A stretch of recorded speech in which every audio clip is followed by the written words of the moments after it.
Oh, let's keep working on decisions or branches. In previous video, I used the analogy of random decisions where the decision is made by chance. We're rolling a dice, we're flipping a coin, we're doing something like that. Let's look at decisions now that are basically condition based, where we ask the computer for something, or the computer asks us for something, or we're given a value and we have to work upon it, and we take a step-by-step methodical approach to doing that. Now, let's go up to my screen, and at my screen, the first thing we're going to do is we're going to look at the J shell, and we're going to also incorporate the stuff we've been learning or had learned in previous sections. And I want to look at integer division with modulo, sorry, and how we can use that in the real world. Well, first of all, we use that in the real world all the time. We apply it constantly. For example, if I was to give you a box of pennies and I say, sort this pennies in different bags, where some bags will hold 1,000 pennies, some will hold 100 pennies, and we would all do that very, very naturally, and we use those type of functions constantly. Let's say you're having a dinner party, or you're going to a restaurant with 20 people, but the restaurant will only allow 6 people per table. Then you basically say, oh, we need 3 tables of 6 and a table for 2, or some kind of arithmetic like that. So again, now let's go up to my screen and let's do a real quick reminder of that integer division and modulo division. All right, I'm at my J shell, and if I just say 5, highlight it, if I say 5 divided by 2, that says the quotient, if we divide 5 by 2, the quotient is 2. The remainder we would find by our friend here. All right. So if we look at that real quickly, we can determine that, the quotient is 2, the remainder is 1. I'm going 20 friends to a restaurant, and we can only 6 per table, then we're going to be using 3 tables plus a 4th table that's only going to hold 2. So we've done this many, many times. Now, let me use for this this video, we're going to use the Replit IDE. Previous videos, we use the Zybooks, and we use IntelliJ. Let me use Replit. Now, Replit is a pretty nice IDE for beginning and working on things. I know a lot of people do use it. What I really like about the Replit IDE is very low overhead. I don't have to install anything. It does what I need to do. Also, obviously, you see my eyes are going back and forth to different screens. I've done this program, it's written on another screen, and I'm just going to save time, I'm going to do a lot of copy and pasting. So you don't see me just constantly typing away. Well, for this one, I'm going to say we want input from the keyboard. We're going to keep practicing this and at nauseum and stuff like that. The first thing we need to do, we need to get those libraries or those functions for the scanner. So I'm going to say import Java util scanner class. All right. And that's basically saying grab all that stuff that I need before I even start and get ready to use it. I need to create a class here. So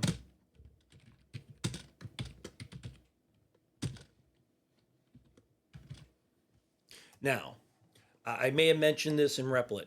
This run command, or Replit in general, the project is always going to look for a launching pad of the main class.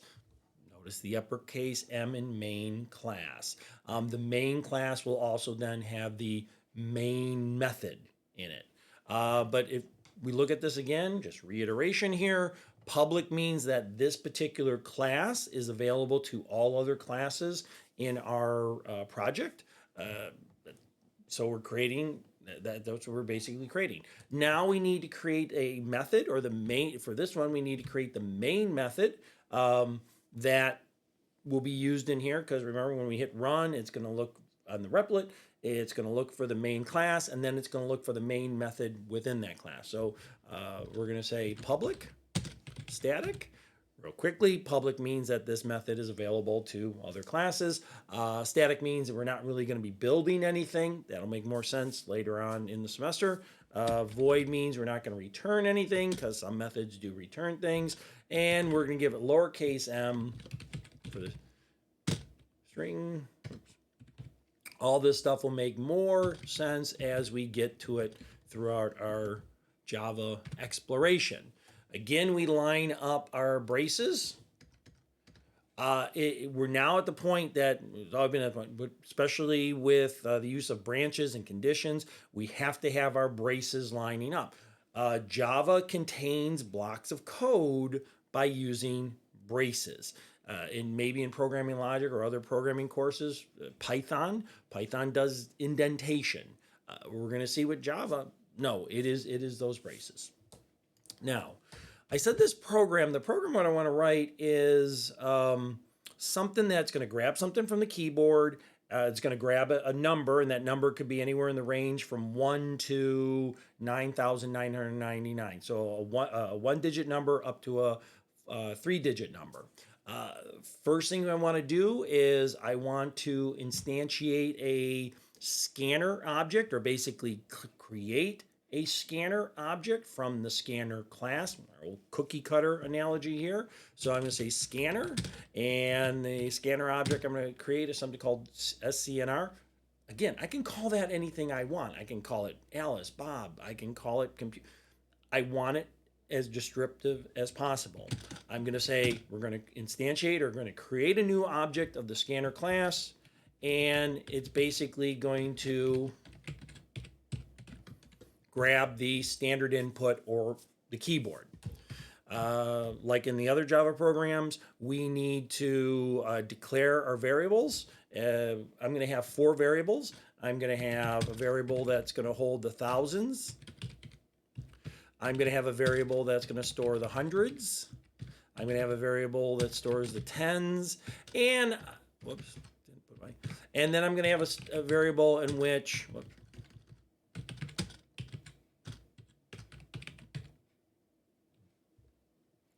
that is the pile of money. So imagine I give you a box of pennies, right?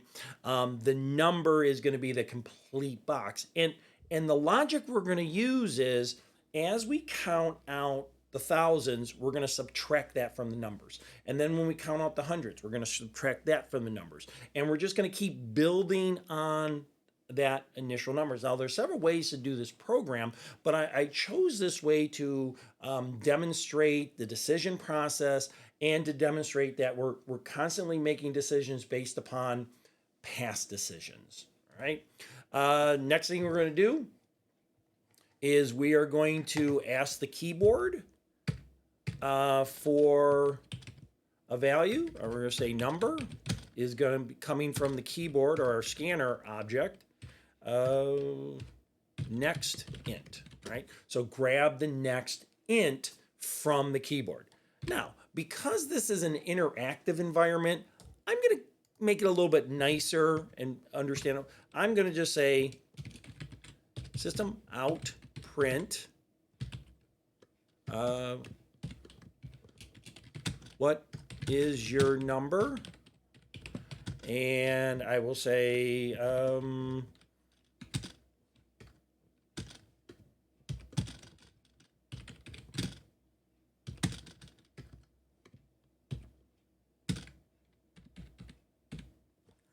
just trying to help the interaction here. So it's basically saying, what is your number? The number has to be between 1 or between 0 and 999, or actually that should be actually 10,000. Right? This is not any, this is a declaration, this is, a literal, right? That's what's going to be pop up to the screen. All right.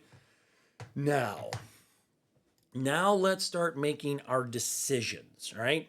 The first decision is we want to break this up into thousands, hundreds, tens, and then what's ever left over in the ones. So let's start with the thousands. Let's make some kind of decision based upon the thousands. So here I'm going to say if number is greater than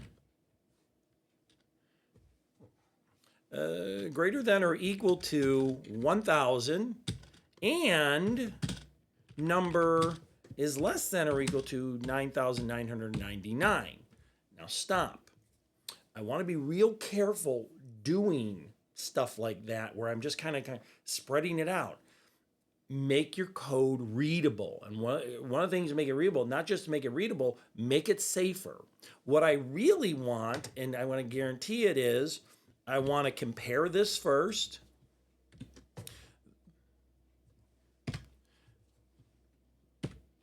And then I want to compare this.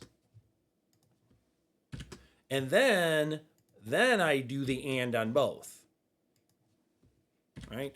So is the number greater than or equal to 1,000? Yes. Is the number less than or equal to 999? Yes. And then we say and. Now we would put our logic in there. And there's our brace. And what we would say is let's do that. Let's do the integer array. So the number of thousands is basically going to be equal to number divided by 1,000, right? That makes sense. We'll say system.out.print, and we'll just say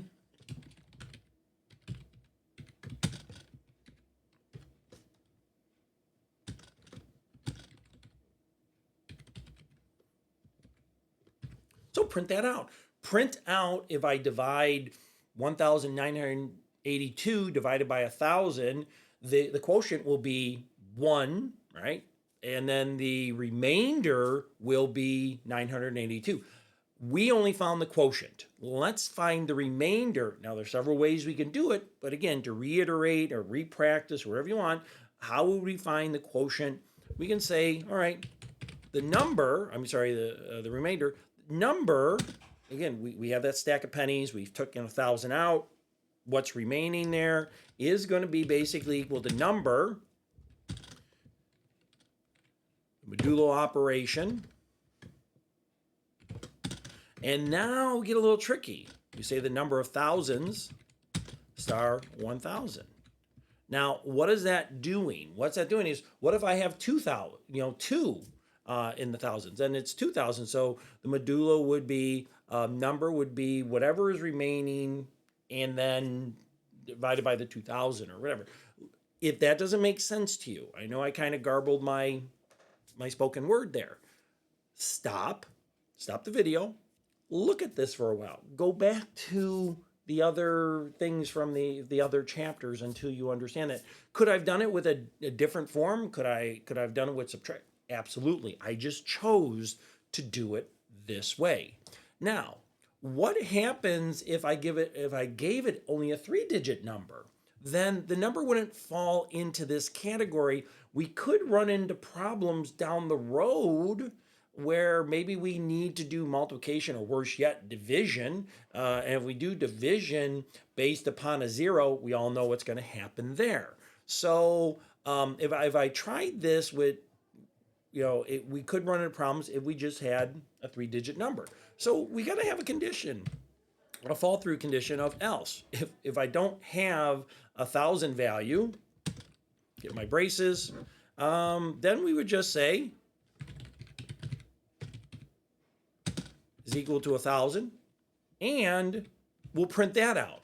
We'll say system out print line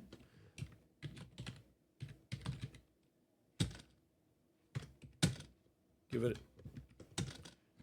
literal. There. All right. Now let's test our code. I should have been testing it the whole time, but I got a little spunky. I'm going to see if I can do it. Oh, I got an error somewhere. Oh, I forgot to put the semicolon here. That's why we want to test our code. Run it again. And I misspelled.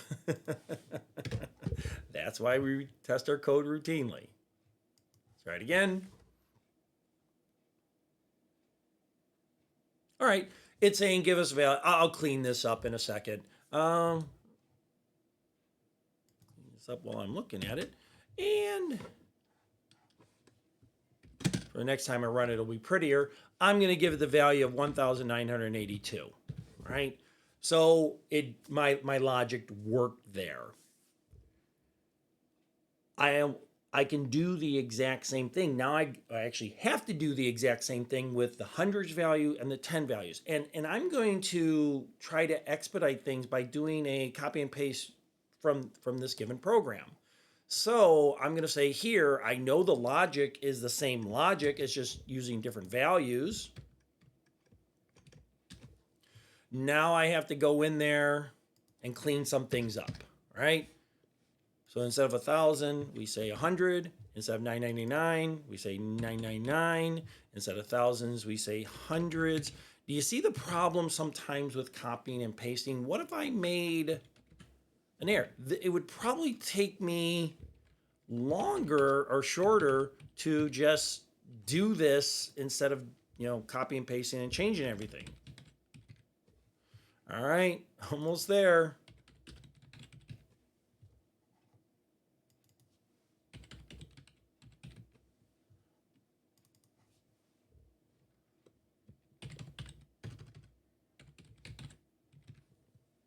Let's run this program. Let's see what happens.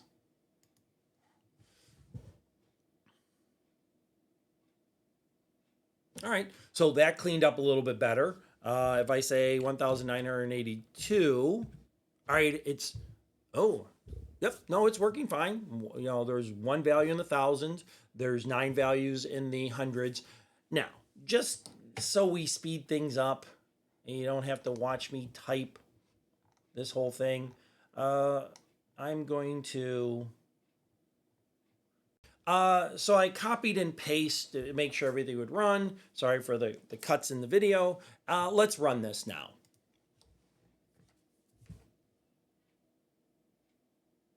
Give it a second. All right, what number do I want? 1,982. And there it breaks it down. Could I run it again with a 3-digit number?